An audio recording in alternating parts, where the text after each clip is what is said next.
This is पहल from पहल creation.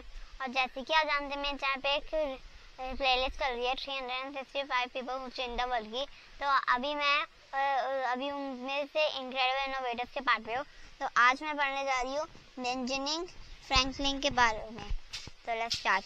Benjamin Franklin was not only one of the founding fathers of the USA, but also a well-renowned painter, scientist, inventor, author, politician, and diplomat.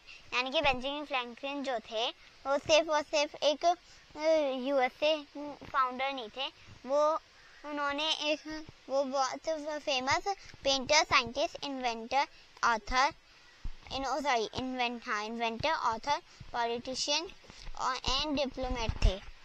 He was born on 17 January 1716 in Boston.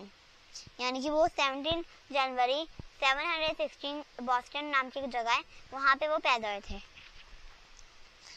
Even as a child, his passion for reading and experimentation was very intense. यानी कि वो उनके बचपन में उनका वो पढ़ाई उनके पढ़ने और एक्सपेरिमेंटिंग के लिए बहुत सीरियस थे. He wrote many letters and books. यानी कि उन्होंने बहुत सारे letters और books लिखे.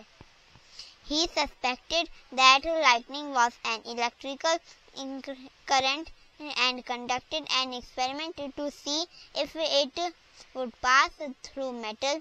यानी कि इनको लगता था कि करंट लाइटनिंग जो है वो एक इलेक्ट्रिकल करंट है, तो इससे उन्होंने एक्सपेरिमेंट करा और उसके लिए उन्होंने ताकि वो चेक कर सके कि मेटल जो है बिजली जो है वो मेटल को पास हो सकती है.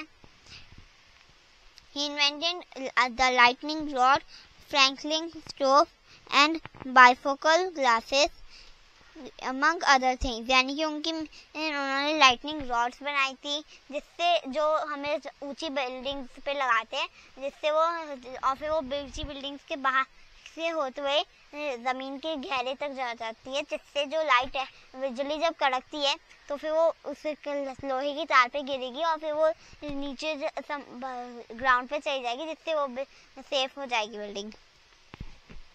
और फ्रैंकलिन स्टोव जो होता है उससे क्या होता है कि आपने फिल्म्स में देखा होगा और कुछ कंट्री है जहाँ बहुत ठंड रहती है, तो उधर के लिए मतलब घर के अंदर वो एक लाइटनिंग स्टोव होती है, जिससे क्या होता है कि हीट रहती है घर में. ऊपर उसके वो चिमनी भी होती है, रेक्टेंगल शेप का होता है, उसके अंदर आग जलती है, वो होता है Franklin stove. And bifocal glasses उन्होंने बनाए थे, जिसकी मदद से क्या होता था कि जो दूर की और पास की चीज़ें दोनों आराम से दिख जाती थी. और उन्होंने और भी बहुत सारी चीज़ें बनाई थी. He conducted extensive research and published many theories about electricity. यानी कि उन्होंने बहुत सारे बड़े एक्सपेरिमेंट्स किए थे और उन इलेक्ट्रिसिटी के ऊपर उन्होंने थ्योरीज भी बनाई थी. He died on 17 April 1719. यानी कि वो 17 अप्रैल 1719 को उनकी डेथ हुई थी.